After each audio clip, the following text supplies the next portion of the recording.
mission of stimulating thought and promoting dialogue is more important than ever before.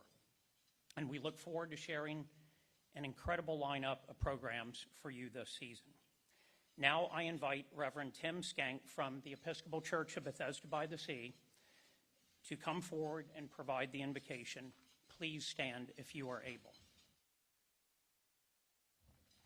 Thank you so much, and again, greetings. I bring you greetings from Bethesda by the Sea. Let us pray.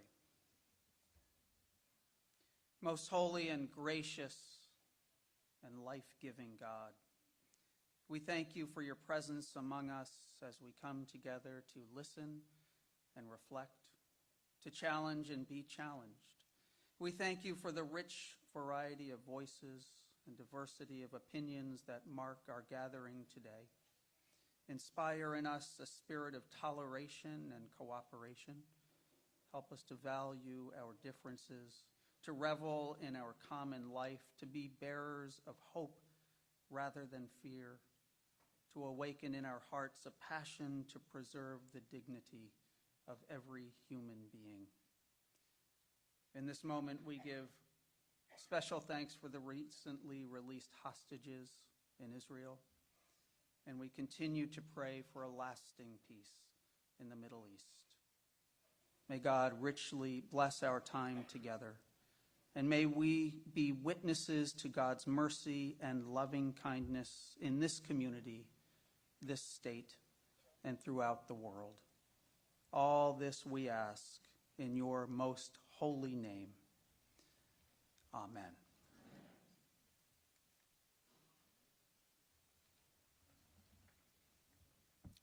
Thank you, Reverend. Please remain standing.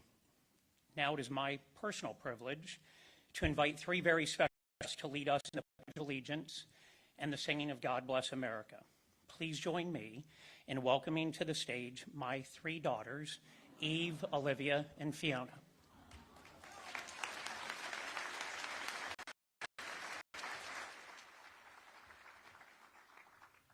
Ladies and gentlemen, please join us in the Pledge of Allegiance.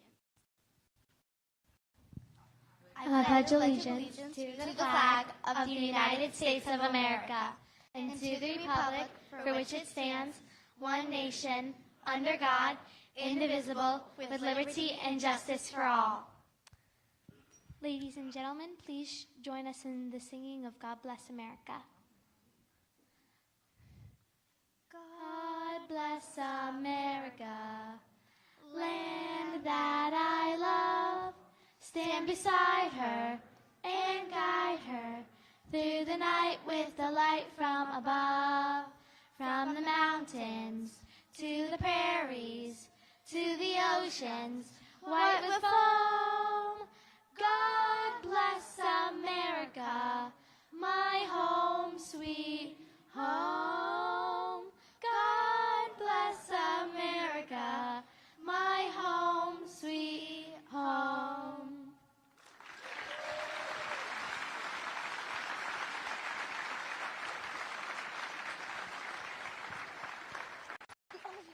Thank you for joining us. You may now be seated.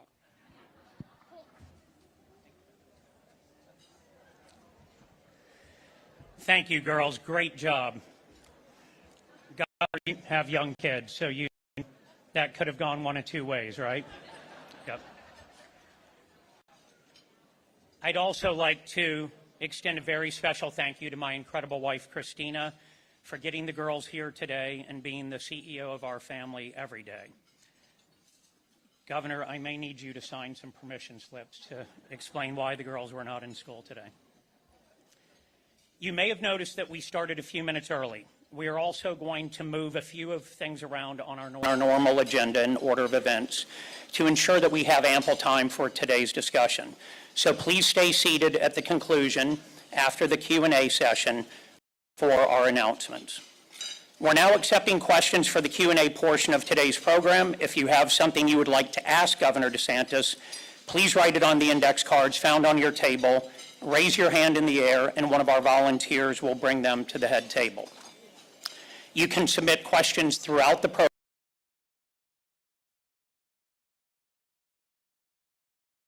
over to Governor DeSantis, we'd like to thank President's Club members.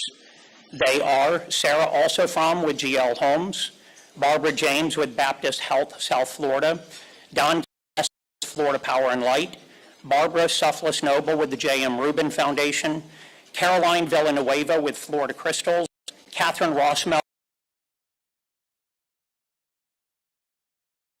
Boat Show, Angelica Santabanez with Amazon, John Castronovo with UBS, and Ken Kinnerly with the James Hardy Football Hall of Fame Invitational. It is their generous support that enables us to host these luncheons, and we are incredibly thankful for their continued involvement and dedication to the Forum Club. Thank you very much.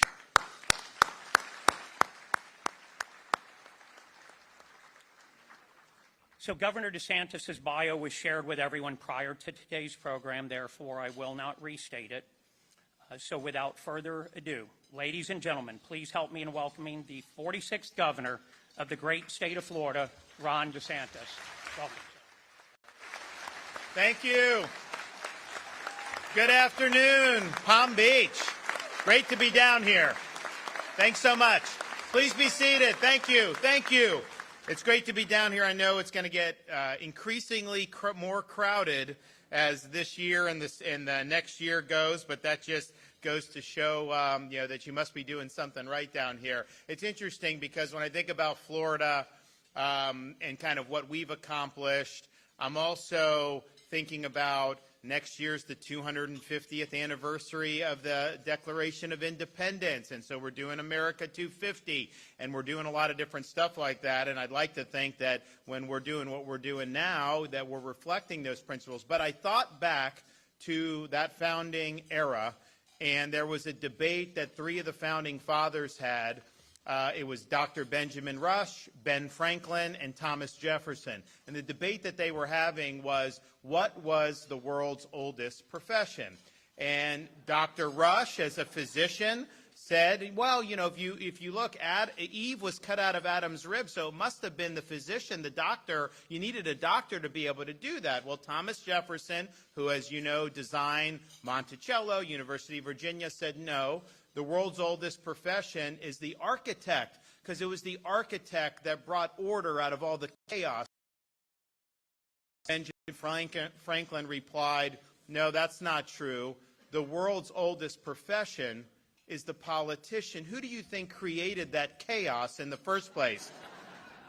And I can tell you, and particularly being down here in Palm Beach, you know, when there are things that are done in other parts of this country that are not good by some of these politicians, we immediately see the effects of that. I mean, I think when de Blasio got elected mayor of New York City, I think the real estate in Palm Beach went up 15% in like the next few weeks. And I can guarantee you, if they elect this guy mayor in November, you will see an impact here in Palm Beach County. But in all seriousness, what we've seen in this country over the past 6 years in particular is a really sharp experiment. They say states are laboratories of democracy. We have 50 different states, different state governments. Even with the growth of the federal government over the last 75, 80 years, the states are doing most of the things that you rely on your day-to-day activities. And so we've been able to see that. And of course, having been governor during COVID, different states approach that differently, and we've been able to see the results. And I think what we can say about Florida is, you know, the principles, the conservative values that we've led with have produced tangible and meaningful results. And that's true in and of itself, but it's even more true when you contrast that with the results of states like New York, like Illinois, and like California. And ultimately, it goes back to something that Calvin Coolidge said after he left office in pretty much probably towards the end of his life, because he didn't live that much longer after he left office as president. He said, you know, it's a grave mistake to substitute the value of entertainment for the value of accomplishment when it comes to governance. Those two are not the same. So much of what goes on in the political realm is more entertainment quality. It's not necessarily geared to producing tangible results. But we've focused on When I say I'm going to do something, you know I'm going to follow through on it, and our job is to bring it in for a landing and actually make a meaningful difference. So let's look at fiscal. We actually have probably about 4 million more residents than New York State does now. They have 19.5. We probably have about 23.5 million residents in the state of Florida, and yet, with millions of more people than they do, our budget is less than half of New York State's budget. Would you rather go to the DMV there or here? Are our roads better here or there? We have the #1 ranked higher education, public, K-12, all these other things. And so just the budget of New York City, 8 million people, big city for sure, 8 million people, that budget is bigger than the budget of the entire state of Florida with 23.5 million people. And if you look at our state, if you take all the debt that the state has accumulated over its 180-year history, just since I've been governor, by the end of this fiscal year, we will have retired 50% of the state's total historical debt over 180 years. Now, part of that is we did an accelerated program. We'll go in, we'll buy the bonds at a discount, we'll retire them, we save a lot of money on interest. So it's been beneficial for taxpayers, but we now have the lowest per capita debt of any state in the United States of America, and that's a good thing. I think your share as a Florida resident for our state's debt's about $450. I think as a U.S. citizen, your share of that debt's about $120,000, so a little bit different in terms of what we're doing. So we've been able to reduce that. We also have a rainy day fund in Florida, and from the time I took office to now, we've more than tripled the state's rainy day fund, and we're actually maxed out. The Florida Constitution does not let us put in any more money into the rainy day fund, which I actually think is a good thing because you don't want to just be stockpiling. We have enough for cushion in case we have economic issues in this country, and I'll talk about that a little bit later. But that rainy day fund is maxed out, and then we have surplus revenue way over and above that we have there. The government of Florida is spending less in this current fiscal year than we spent in the previous fiscal year, and that fiscal year spent less than we did in the previous year to that. How many other places are actually reducing spending around this country? And so we're showing that it can be done. Now, some people say, well, yeah, but you got to do certain things. We've done really big things. We've done really big things that have had a lasting impact. I mean, just look at what we've done with Everglades restoration. That was something that had really kind of gotten on the skids when I became governor. You saw major problems in 2016 on the East Coast, 2018 on the West Coast of Florida. We pledged $2.5 billion my first year, first 4 years, $3.5 billion the next 4. We far exceeded that. We now have reservoirs east and west of Lake Okeechobee. We've done our part in the south of the lake. You have water flowing now to Florida Bay. You're not seeing discharges like you used to see because we can clean the water. So all this stuff has had a meaningful impact on the entire ecosystem and the backbone of the state of Florida. A lot of people said it couldn't be done, and we've been able to deliver massive numbers of projects, many of them ahead of schedule, and we've even gotten the Trump administration to delegate to us responsibility for some of the federal projects. The reality is this. There's a big difference between doing things on Florida time and doing things on Army Corps of Engineers time. Like, they're great folks. It's just a different mindset. It's a different bureaucracy. So we get things, we do it, and we bring it in for results. So now, because of that partnership, we're going to complete all the federal, the state will be done by then for sure, but we're going to do it 5 years ahead of where it was scheduled on January 20th, 2025. And so by the end of this decade, all of those projects will be complete. And that, quite frankly, was a pipe dream just 6 or 7 years ago. You look at what we've also done on infrastructure. So I've got a lot of places around this state that have traffic congestion. You have obviously people moving. I don't ever ask anybody to move to Florida because, quite frankly, it's like it's a free country. There's pluses and minuses, to be honest. I mean, some of our residents are like, well, we have too many people coming. All this. So I'm agnostic about that. You don't see me going to these other states begging. Now, we do bring law enforcement in because, quite frankly, they get treated poorly in some of these other states. But by and large, we don't. But the reality is people have voted with their feet. Florida has been the #1 state for net migration over the past 5 or 6 years. Incidentally, we're also #1 if you look at the adjusted gross income that's moved into Florida. Not only are we #1 in the country, we're #1 by a country mile over Texas, but we are also have had more adjusted gross income move into the state under my tenure as governor than has ever moved into another state in all of American history over a similar period of time, even adjusted for inflation. So that's a really big thing. But you have to meet needs of that. So we started a program to help with traffic called Moving Florida Forward. I took billions of dollars from our budget surplus. We had projects that were scheduled to take place 5 years, 10 years, 15 years before even groundbreaking. We're accelerating these now, and so we're going to end up delivering major projects 5 to 10 years ahead of schedule. How is that something? Do you ever see that in any other parts of the country? I mean, they end up taking, how long has it taken California to build a railroad, out there that's cost them $100 billion? So that is now already doing wonders to alleviate traffic in places like I-4 and whatever. We're doing a big project on 395 down in Miami-Dade. It's a little tougher there because it's all built out, and you can't just find. Some of these other places I can find room to do different things. But the reality is that's a huge investment on things that makes a meaningful impact for people. Education.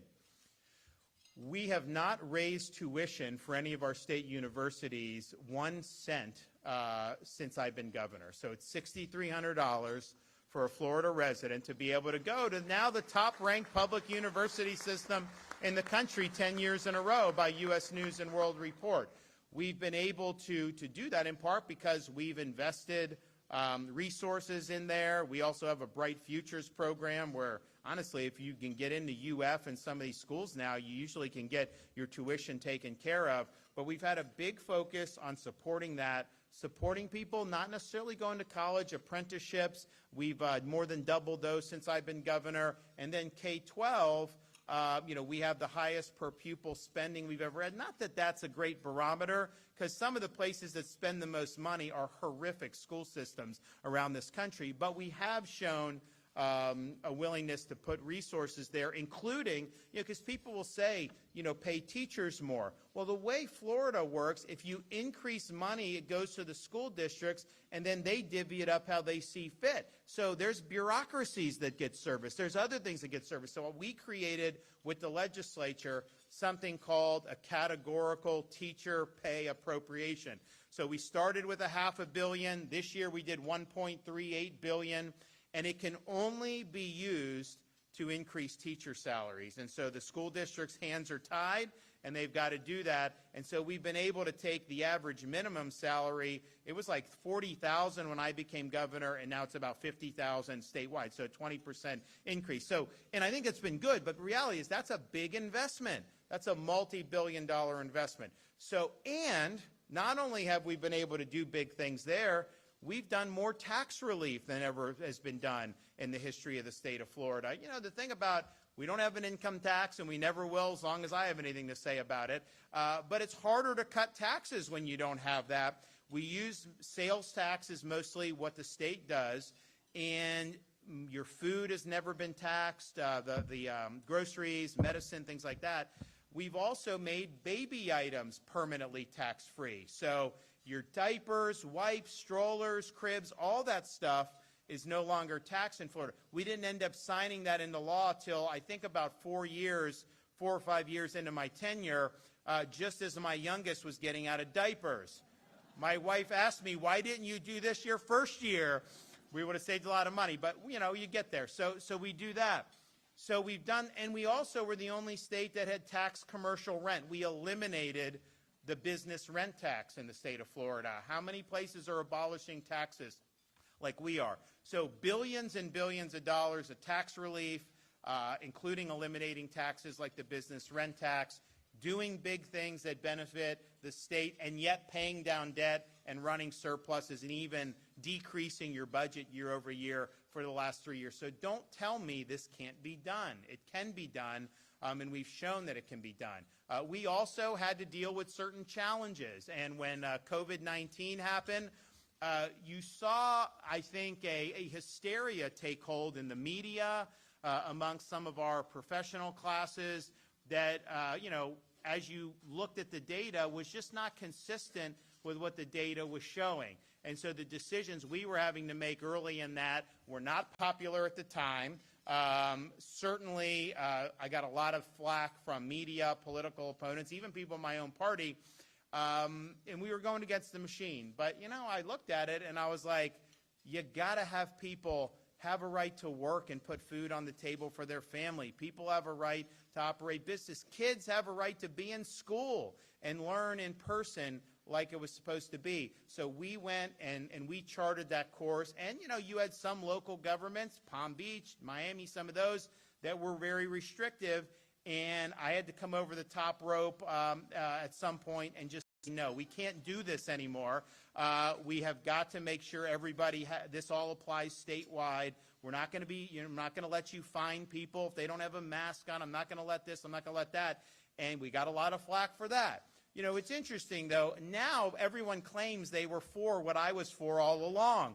They weren't at the time. But, so I was in a situation where I was kind of on an island. I didn't have a lot of air cover, certainly no air cover in the media or anything like that.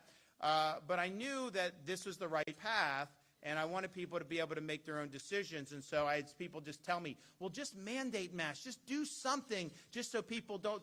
No, I'm not going to do that. A lot of people said you're going to have really tough time politically unless you do that. And I did not know whether that was true or not. But I also knew my job as a leader was to care more about protecting the jobs of the people I was elected to serve than I was about protecting my own. And if it didn't work out for me politically, so be it. Now, that was a time to lead. And I can tell you, looking back, if you look at Florida's success, the trajectory, it would not have happened had we allowed this state to descend into a Faucian dystopia.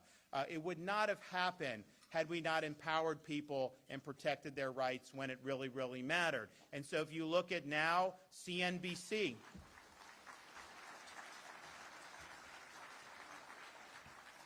CNBC ranks Florida #1 economy of all 50 states 3 years in a row. When I became governor, the idea that we would ever be ranked ahead of Texas or some of these other places was kind of considered a pipe dream. And now we've really let it. That would not have happened had we not separated ourselves during COVID. Obviously, you saw a lot of activity in this county and throughout southern Florida in particular. But, that's just about doing the right thing when it matters, even when it's not easy. And that's one of the things that I think that it kind of gets lost in the whole political sphere is if it was easy to lead on these things, everyone would do it, right? Leadership has a cost. And when you get out there and lead, people are going to swing at you, people are going to attack you, and you got to shoulder on and do what you think is right. And it's interesting, as much as everyone was saying during COVID and other times during things we've done that have been impactful, the polls are bad or this or that. I can tell you this, since I've been governor, the number of polls I've taken about issues and about what I'm going to do on an issue is, I know exact number of polls, 0. I've not done it one time. Because first of all, what is a poll going to tell me? I can phrase it one way and get one result. I can phrase it another way and get a different result. But it's also a static analysis. If I have the vision and I believe in what I'm doing is right, and I do it and I execute and deliver results, even if people weren't for it at the time, then they end up being supportive. That's what happened during COVID. That's what's happened during a lot of these other things. So being willing to lead and take the flack, I think, is really important. And we've had other battles, too. We have universal school choice in the state of Florida. There were a lot of school unions that didn't like that. We also did paycheck protection for dues for school unions. You got to give. A lot of the teachers didn't want to give. So now they can't take it automatically out of paycheck. So that has been a huge battle. Crime. You have this issue around the country where you have these prosecutors that get massive amounts of funding from people like Soros, and they get elected, and their platform is to not enforce the laws and to actually let criminals back on the street. We've had people move to Florida, I can tell you because they've told me the stories, who left San Francisco, left LA, left Chicago, left these places because they're not holding people accountable. Well, we had two of those prosecutors that got elected. They got in, one in Tampa, one in Orlando. They were not satisfying their oath of office. They were not faithfully enforcing the law. So I was the only governor in America that's actually removed derelict state attorneys from their posts. We removed both of them. And I'll tell you,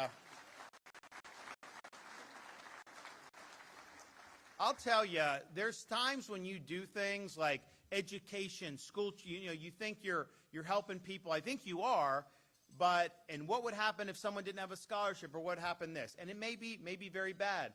But on those issues, I can tell those decisions absolutely save lives because they were replaced by prosecutors who weren't going to use the justice system as a revolving door and were actually going to hold criminals accountable.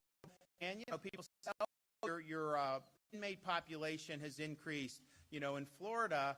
Well, that's part of the reason why we have a 50-year low in the crime rate. There's folks that need to be held accountable. So we were able to do that, and we've worked very closely with local law enforcement. Our state agencies have worked very closely with them.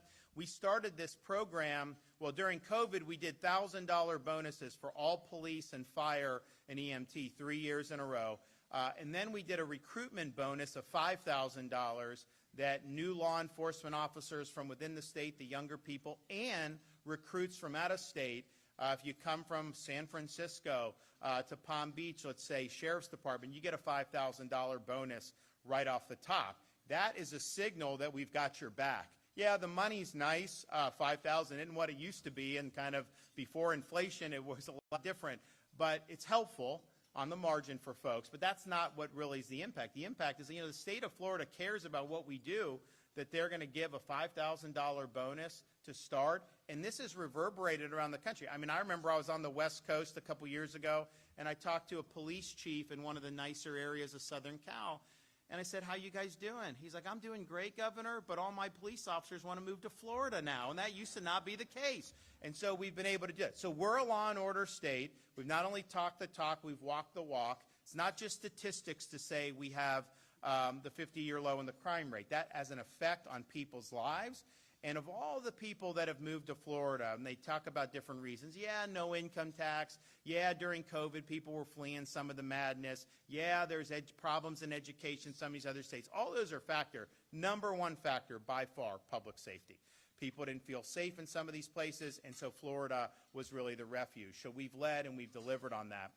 We're also working, I think, delivering big results on higher education. I mentioned we have number one ranking 10 years in a row by U.S. News and World Report, which is great, but we have a lot more that needs to be done. And one of the problems that you've seen, and we saw it after the October 7th, 2023 Hamas attack against Israel, where these college campuses ended up becoming like law-free zones almost. Crazy rioting, targeting Jewish students and faculty, also Columbia University, some of these places letting the inmates run the asylum. That doesn't fly in the state of Florida. And so you didn't see that happen. You didn't see that happen in our universities, and some people have told me, man, you're really lucky that didn't happen in Florida. And I tell them, luck don't have nothing to do with it. Any university president in this state of Florida knows that if they were to allow their campuses to descend into Columbia-style anarchy, they would find themselves no longer being presidents of a university in the state of Florida. It's just accountability. And look, we've been battling stuff with the culture of higher ed for a long time, but I think that really showed a lot of people that there's a lot of rot that's been allowed to develop over the years in these universities. And so one of the things we did that no other state did at the time, I think some are trying to emulate, we now in Florida for our state universities, all tenured professors must undergo review every 5 years and can be terminated for poor performance. That is going to it's already making a really big difference in filtering out. The purpose of university is not ideological indoctrination. The purpose of a university is pursuing truth, upholding high standards of academic excellence, and ultimately preparing our students to be citizens of this republic. And so we're embracing that classical mission of what a university should be, and people are responding overwhelmingly as a result of that. We also have had to do a lot of different stuff in terms of managing this, that, or the other thing, but just on a political point, because I think it's instructive. I'm talking about results, I'm talking about all this stuff, talking about leadership, what we've done, and the substance is really what matters, right? I mean, if we do something good and it improves your life, whether I get any credit or not for it is irrelevant, and I don't seek it. But what is the political verdict on all the stuff that we've done? Well, when I got elected governor in 2018, Florida was the #1 most competitive state politically in the United States and had been for 20 years, maybe more. Every major election, governor, presidential, in that decade decided by 1 point or less. Mine was even less in 2018. We had 300,000 more registered Democrats than we did Republicans in November of 2018 when I first got elected. And so I came in, we acted very boldly across these and other issues, delivered results. And so what happened politically on that? Well, 4 years, fast forward 4 years, November of 2022, Republicans didn't have a 300,000 registration deficit. We all of a sudden had a 300,000 registration surplus, 600,000 net shift in the registration. What did that yield in November of 22? It didn't yield a 1-point victory. Our re-election victory was the biggest Republican victory in the entire history of the state of Florida for a governor's race. 1.5 million vote margin, including being the first Republican to win this county in 40 years, by the way, which we were. The whole, going into that election, everyone's like, oh, can Republicans be, 2016 presidential election, Miami-Dade and Broward, and Palm Beach, I think they went 20, 30 points for Clinton over Donald Trump. And so but Miami seemed to be changing, so they're like, well, maybe Miami can be competitive. And we knew about a month out, yeah, we're going to win Miami-Dade. That's not a problem. We ended up winning that by double digits. So then the question is, can you do Palm Beach? And probably about 10 days before the election, we're like, yep, we've got Palm Beach. We did Osceola, and then Orange with Orlando. Can we get Orange? And we're just like, I don't know that we can do that. That's a little too liberal for us. We did good, but not good enough to win. So, and then fast forward today. We were 300,000 in the hole in 2018 for registration for Republicans. Now it's 1.3 million more registered Republicans than Democrats. I mean, that's a big change. That's people behaving in ways that are validating what you're doing. And so not that the political thing is the most important, because you do the right thing for the right reasons and let the chips fall where they may, but the fact of the matter is, we have seen movement, not just from people moving here, but also from people shifting from one to the other. I think that you've been 3 times more likely to shift from D to R in the last 6 years in Florida than vice versa. It's interesting, when COVID was really, the COVID migration was really happening, I'd have some of my friends and supporters down here were worried. You see all these New York license plates, and they're like, well, gee, the governor won by 35,000 votes. If we bring in 50,000 Dems from New York, then we may not win the next election. So they literally would go to Publix. They'd find New York license plates, and they'd put flyers in the windshield. Don't vote down here like they do up there. And there was a fear of this. And then when the California license plates started showing up, oh my gosh, people were really scared. They didn't want to import Berkeley into Central Florida. It would have been tough politically. But here's the truth. You look at all 49 other states over the last 6 years, and you look at who's moved to Florida. Every single one of those 49 states, more Republicans have moved to Florida than Democrats have moved to Florida. I don't think you could ever find that type of statistic in the history of modern American politics. And so it does show on a political level, the validation. So final point I'll make is this. I'm happy to take some questions. We have to deal with, issues. Hurricanes, for example, knock on wood. Nothing brewing in the Atlantic right now that seems like it would do. Every day we get by, man, we are so much closer to the promised land. I'll tell you, if we get through with none, it would be very good for this state in a variety of reasons. You just deal with it. When we're ready, we work with the utility companies, we do all this, we get all this stuff done. We had bridges knocked out after Hurricane Ian. We rebuilt one in 3 days. We did the other in 2 weeks, the Sanibel Causeway. I think in some states those would have been out 6 months. I just think it's bureaucracy, it's red tape. We don't do it. So a lot of it is just getting things done, but then taking a step back, we're also in kind of this broad sweep of, can we govern ourselves in this country or not? And I look at some of the things that have happened in Washington over recent years. I mean, we're $37 trillion plus in debt. You look at how gold and silver are really going up. That's a lack of confidence in how the government's spending money, how the Fed's managing all this stuff. You see it. So can you do it? And it goes back to really the founding of this country. First of all, when we celebrate 250, this is something that particularly our young people really need to appreciate, because our founding fathers, they were not just kind of on the fringes of society. These were all very eminent and successful people. And so when they went to Philadelphia in 1776, they pledged their lives, their fortunes, and their sacred honor. That was not just like popping off on social media would be today. If they did not succeed in winning independence, every single one of them would have been put to death. And so they understood that. They also understood a third of the colonists wanted to stay with Britain. A third just didn't care, apathetic. They were apathetic even back then, and just like we have many now. And so they had about a third of the colonists that actually believed in what they were doing. And it was very principled.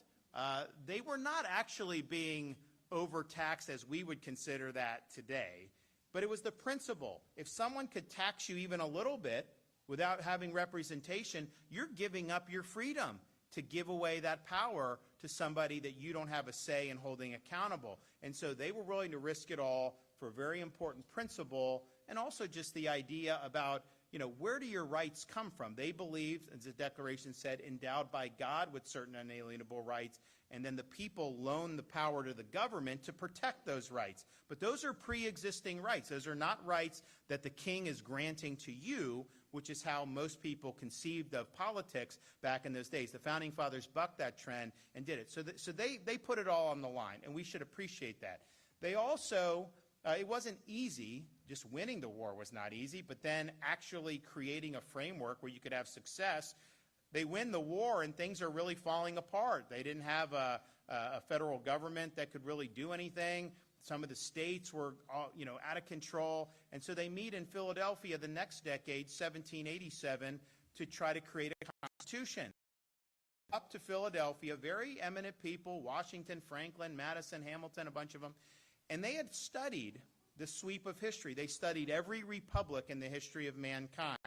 And the one thing that they saw that all those previous republics had in common, and there was really only one, constant, and the constant was this: every single one of them had failed. And so they really believed that what they were doing was going to answer the question once and for all. Can people really govern themselves? Can you have a society based on the idea that, yes, our rights are God-given, not government-granted? Yes, we live under rule of law, not the rule of individual men. Yes, government needs to be limited and confined to its proper sphere. Or are we forever destined to live under various forms of despotism? And they believed that this country would ultimately answer that question. But they also didn't think that Benjamin Franklin said, he agreed to support the Constitution. He's like, I don't know that we can do any better. I got reservations, but I don't think we can do any better, so I'm for it.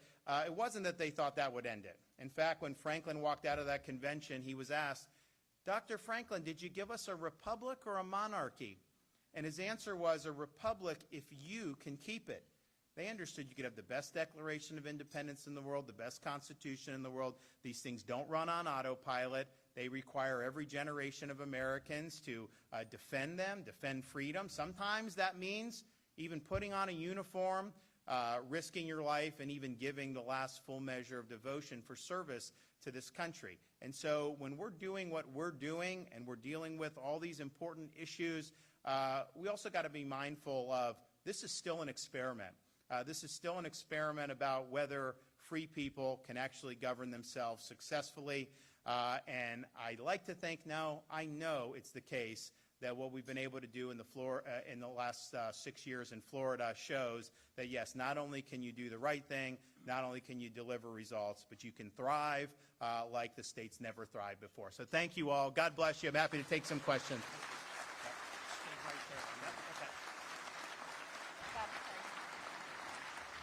Thank you, Governor DeSantis. A final reminder to our audience, if you have questions that you would like to ask the governor, please raise them in the air at this time so our volunteers may bring them up to the table. Governor, our first two questions always come from the students in the audience. If the first student from Wellington High School would please stand, introduce yourself, and ask your question. Good morning. My name is Melody Prats. I'm from Wellington Community High School, and I'm the president of our speech and debate program, coached by our lovely teacher, Paul Gaba. That's awesome. Good job. Thank you. We're extremely happy to be attending today as well.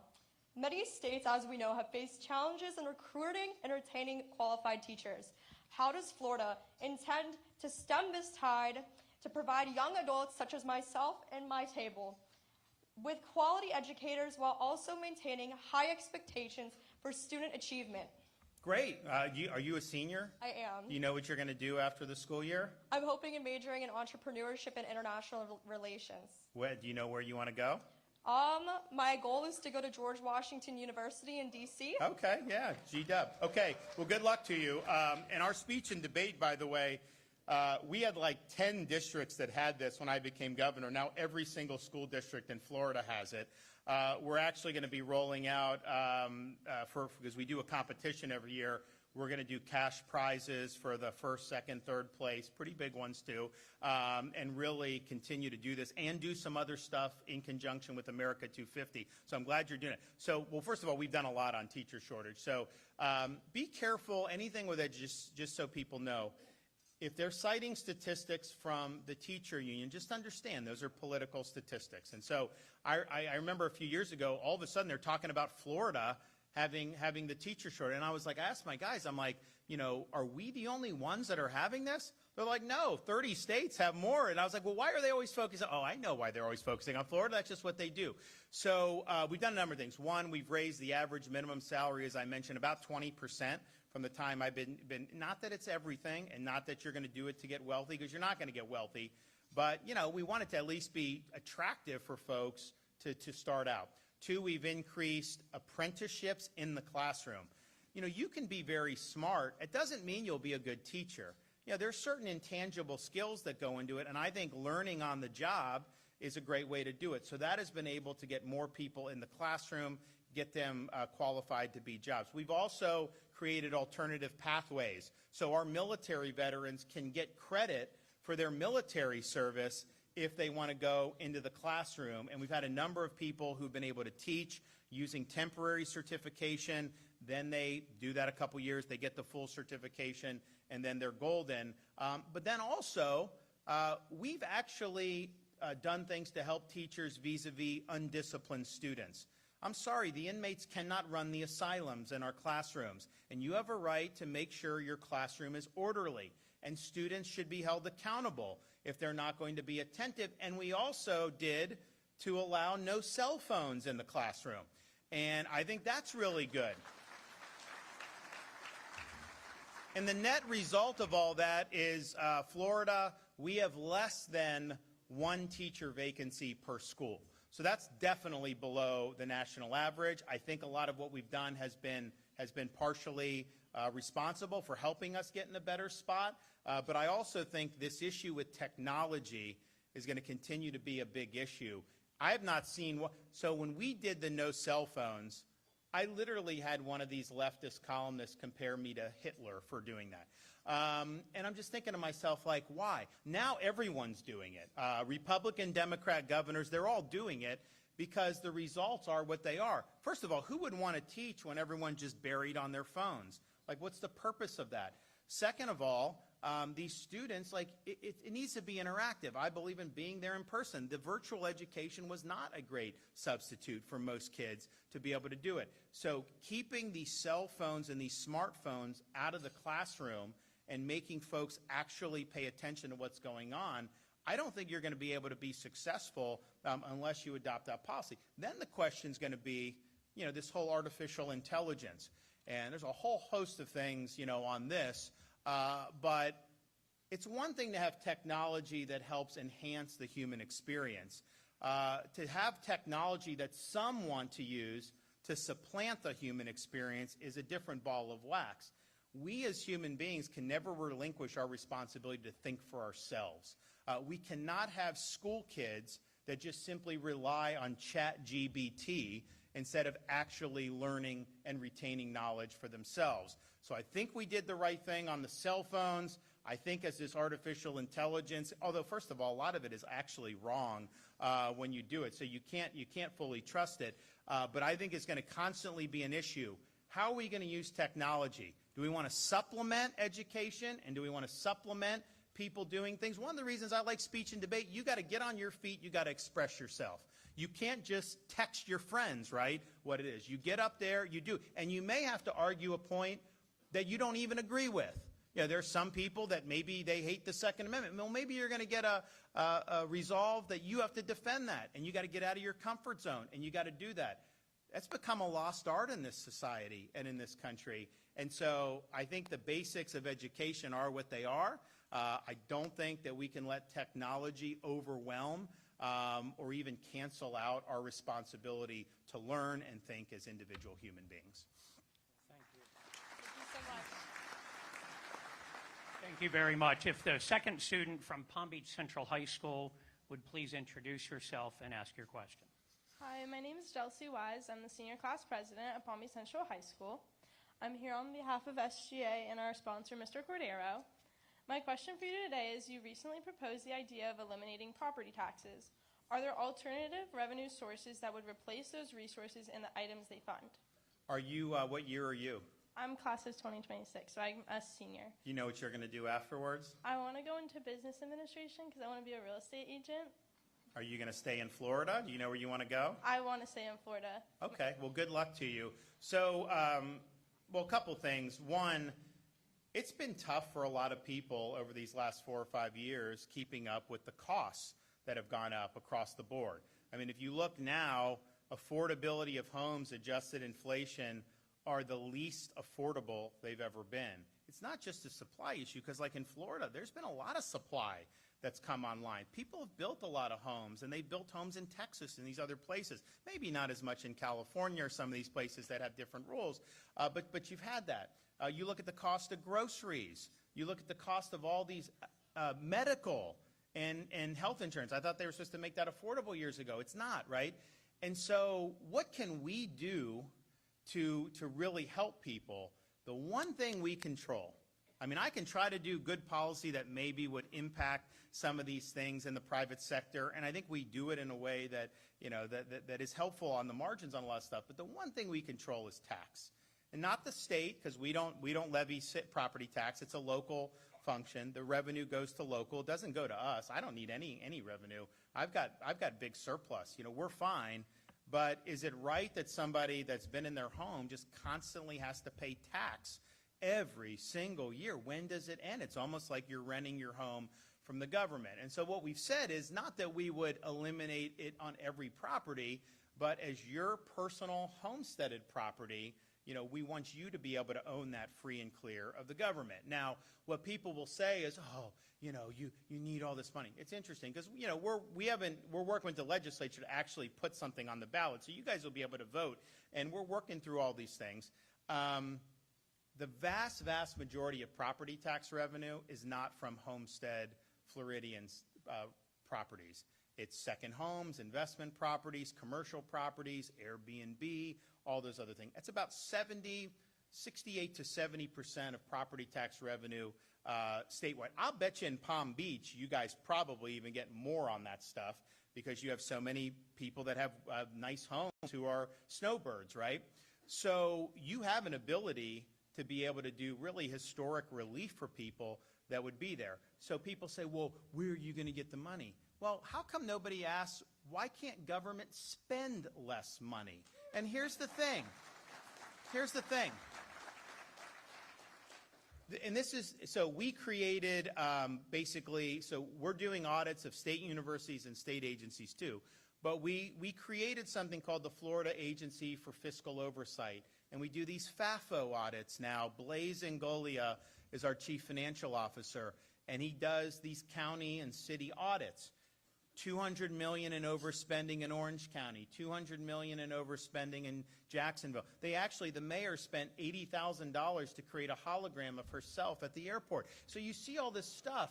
And so it's like, okay, well, what is that? If you just went back, and then a county like Broward has had a 60% increase in their budget, and they've had no net population increase over the last 5 years. So if you just had 2020 levels of local government, you would be able to do that, no problem. But we're also going to be recognizing this. Not every county is Palm Beach, right? You guys have people, tourists, snowbirds. You can have relief for your residents and allow them to shoulder the burden for your local services. And we want law enforcement, fire, education, water, resources, and all that stuff. And we will have ample of that. Some places in Florida probably wouldn't be able to fill, even if they reduce the budget, just because they don't have the economic base. I've calculated, if you take the 32 most fiscally constrained counties in Florida, we could backfill 100% on day one, and it wouldn't even need to be this much, 100% on day one. Every single homestead property, take them off the rolls, and it'd be about $260 million a year. That's budget dust in Florida. So it can be done. We're working on exactly the best way to do it, but I don't think we can say that it's fine to just have more and more property tax revenue going into the coffers and having the budgets go up and up. Florida's spending less this year than we did last year. We spent less last year than we did the year before. What's wrong with holding the line on spending and keeping all this constant? So you guys are going to have an opportunity to weigh in on that. But we in Florida, we don't need any revenue from any of this. We will be giving some of our revenue, to help local governments, particularly the fiscally constrained, but even some of the others. I mean, we've got the money to be able to do it, and we transition them into a situation where no one's going to get forced out of their home because they can't afford the property taxes. Young people are going to be able to buy a home and make the payments without being crushed by it's more expensive to pay insurance and tax than it is for the principal and interest on your mortgage in most parts of the country, not just Florida. What does that do for young people? It takes away the American dream. So we need relief, and we're going to give you guys an opportunity to get relief. Thank you. So, Governor, we have maybe the largest stack of questions we've ever had from our audience. So we're going to do as many as we can, as quickly as we can. So with last week's announcement by open carry certificate for firearms, how do we protect the public at the same time as we allow a constitutional freedom? So this is, so like I'm pro Second Amendment, all that stuff, like 100% philosophically, but like this is also not, there's nothing new under the sun here. Florida was one of 3 states that did not allow any open carry. You have very liberal states that have allowed it for decades. Vermont, for example, has had it since the 1770s. But even states like Midwest or blue have had it. And so I don't think much is going to change. Why do I say that? Because you've traveled to these other states. You've traveled to these places. Do you notice anything very different? I think the reason why 2A advocates have really wanted to see this done is not because they're going to open carry. Because, like, if you're protecting yourself, you don't want to open carry. You want it to be concealed. You don't want somebody to know that you have a firearm on you in most instances. But I think they think about it as, okay, if I'm concealed carry, and you do have the right in Florida to conceal carry even before this court decision, If I'm there and I'm in a restaurant, I take off my jacket, or if something is showing, all of a sudden I've committed, a felony offense. It just doesn't seem right to them, and I get that. So I don't think you're going to see very much difference, and I just say that because we are really one of the few states that have had those laws. And they say, oh, well, what about tourism? What about these other things? All these other states have tourism too. I mean, are you saying that they don't have anything like that? I mean, I just don't see how you're going to see much. So I think you're likely going to see pretty much status quo on this. There may be some permutations here or there, but we've got 38, 40, 44 states that have had this policy for a long time. Thank you. A follow-on to the property taxes. How specifically will local governments fund local services should the property tax be rolled back or eliminated? Well, like I said, I mean, you'll be able to tax snowbird properties, foreign owner properties, Airbnbs, investment properties. You'll be able to do commercial properties just like you are now. That's 70% of the revenue anyways. And then how the homestead exemption works its way through. We're working with the legislature on that. We got to get 2/3 of the legislature. It may be that phases in, over a period of time to be able to do it. So, and then we will also provide some support. We probably wouldn't do as much here as we would in some others, just because I think you guys got a pretty good economic base and would probably have an ability to do. So, but those will be decisions for localities to be able to work themselves through. But we're going to produce a proposal that will be strong and will be doable.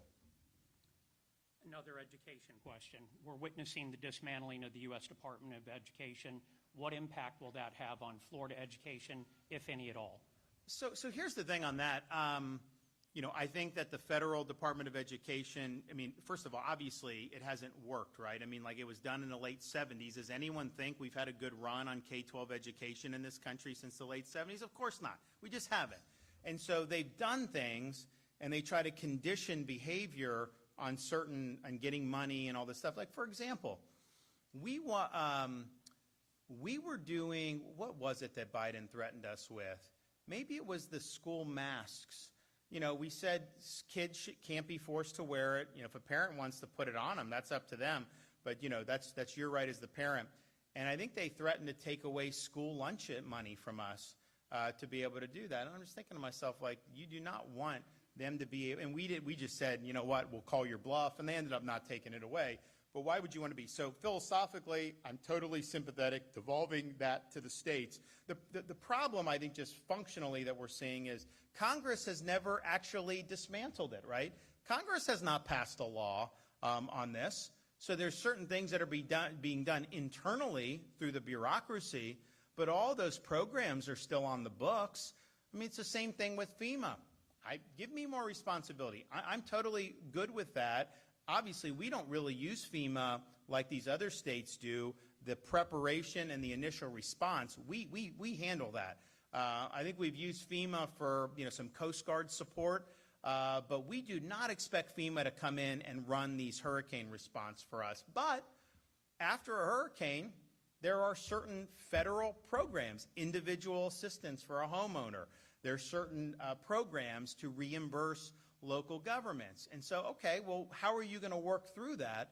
And so I think in both the education and in the FEMA, you need actual legislation that will devolve to the states. And what I've said is, if you just block grant me, figure out what a typical hurricane costs in terms of these federal programs. If you block granted me 80% of that, that money would go farther for people if we're doing it through Florida than if it's having to go through the federal bureaucracy, without question.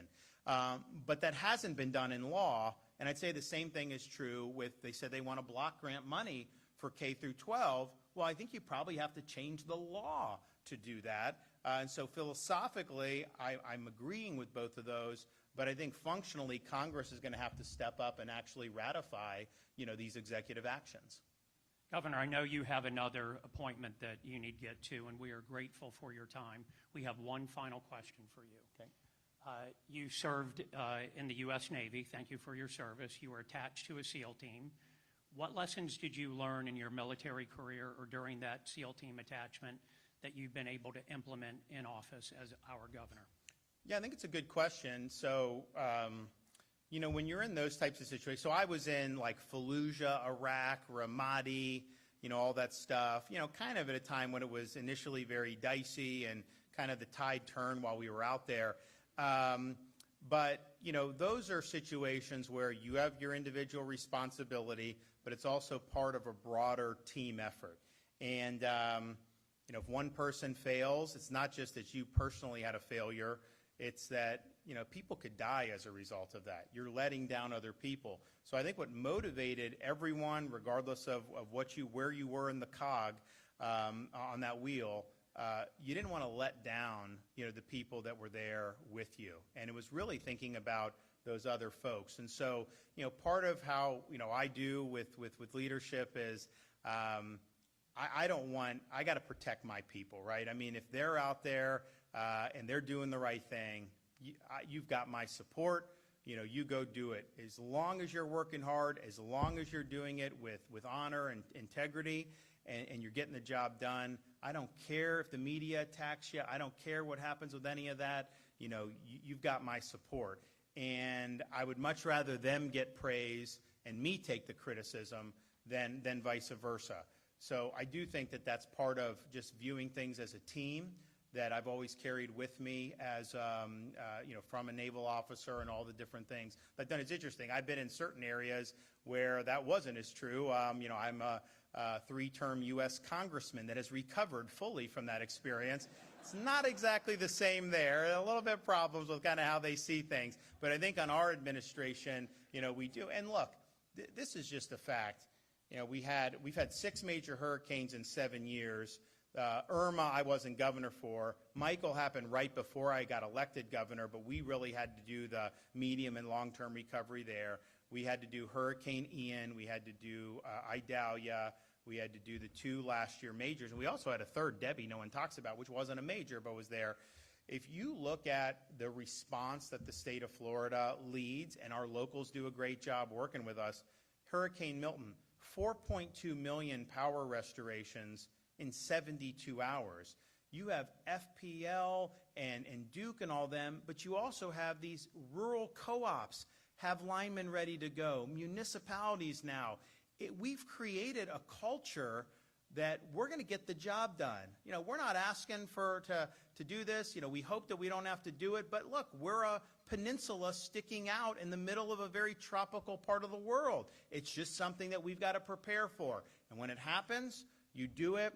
And we have a culture of quick response, no bureaucratic mumbo jumbo, and just get the job done. That's why we were able to get a bridge built in 3 days when people said it would take 6 months. That's why you've been able to get power restored in record time for any major hurricane. That's why all these things, can get done, because it really goes back to the culture and making sure that we're getting the job done and no excuses, just make it happen. So you guys should be proud. You got some great people that work in the state of Florida in emergency management, local emergency, law enforcement, fire. I wouldn't trade our guys for anybody in these United States. So hopefully we don't have to test that out for the rest of this hurricane season. And if we can get through a few more weeks, knock on wood, we're prepared, but hopefully we can. Then I think everybody will have a great winter and spring, and I know Palm Beach will continue to be the place to be. So thank you all. God bless you.